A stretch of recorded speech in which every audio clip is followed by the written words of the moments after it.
ये कितना अच्छा कैरेमल क्रंच तैयार हो गया है, गार्निशिंग के लिए बेहतरीन है। ये बहुत फ्लेवर को एनहांस कर देता है और बच्चे देखकर वैसे ही शौकीन होते हैं, जैसे टॉफीज के शौकीन होते हैं ना, वैसे वो देखकर इसको मचल जाएंगे। कैरेमल क्रंच के साथ हमारी खीर तैयार है। 1 चम्मच घी डाल लिया फ्राइंग पैन में और जैसे ही ये मेल्ट हो, करीबन 1 मुट्ठी बादाम,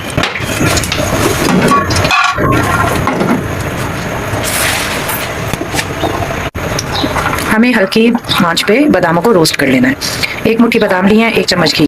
आंच इतनी हो कि पेंदे को टच ना करे, मगर बिल्कुल दम वाली आंच ना हो, ताकि ये आहिस्ता आहिस्ता हल्की आंच पे रोस्ट होते रहें। 1 मिनट हुआ है हमें रोस्ट करते हुए, अभी हमें 1 मिनट मजीद करना है। साथ हम इसको चलाते जाएंगे ताकि ये दोनों तरफ से अच्छी तरह हो जाए। इनमें से खुशबू उठना शुरू हो गई है, बस हम इसमें आधा कप चीनी डाल देंगे और बस अब इसे तेज़ी से हमें हिलाना है जब तक कि ये चीनी मेल्ट हो जाए।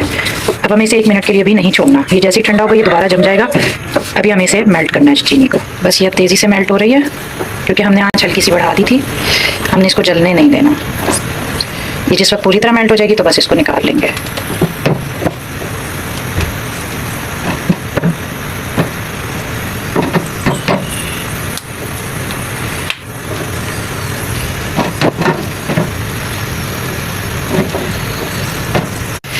भाई चीनी पूरी तरह से लिक्विडिफाई हो गई है। बस इस स्टेज पे हम इसको जल्दी से प्लेट में निकाल लेंगे। किसी भी स्टील या सिल्वर की फैली हुई डिश में आप, या प्लेट में, मेरे पास स्टील की प्लेट है, उसमें निकाल लें इससे पहले कि ये ठंडी हो। इसको फैला देंगे। बहुत ज़्यादा इसका टेम्परेचर हाई होता है, लिहाजा पहले से आप प्लेट सेट करके रखें, आप अभी इसको उठा नहीं सकेंगे।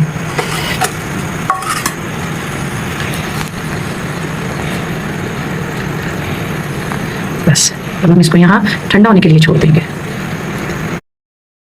ये ना जनाब जी, ये जम चुका है, अच्छी तरह ठंडा हो गया और आप ये देखेंगे कि ये बहुत आराम से इससे अलग हो जाएगा।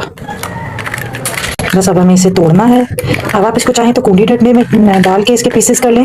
आपको ये चॉप करना है मोटा मोटा, और चाहें तो चॉपर में या किसी भी छोटी मसाले की डब्बी में हल्का हल्का इसको चला लें, तो ये मोटे मोटे रोस्टेड बादाम जो है वो तैयार हो जाएंगे। गार्निशिंग के लिए बेहतरीन है।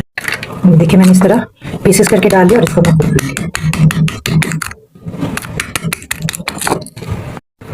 ये देखें, ये कितना अच्छा कैरेमल क्रंच तैयार हो गया है, गार्निशिंग के लिए बेहतरीन है। और मैं ये इसमें बादाम के पीसेस, ये आपको खुशबू भी इसमें से, जिस वक्त आप से चॉप करेंगी तो इसमें बड़ी अच्छी खुशबू आपको रोस्टेड बादामों की आएगी। और ये आप किसी भी स्वीट डिश पे, खीर हो, इवन पुडिंग हो, कस्टर्ड हो, आप उसके ऊपर ये सर्व कर सकती हैं, गार्निश कर सकती हैं। और बहुत बेहतरीन और जल्दी से बन जाने वाली गार्निशिंग।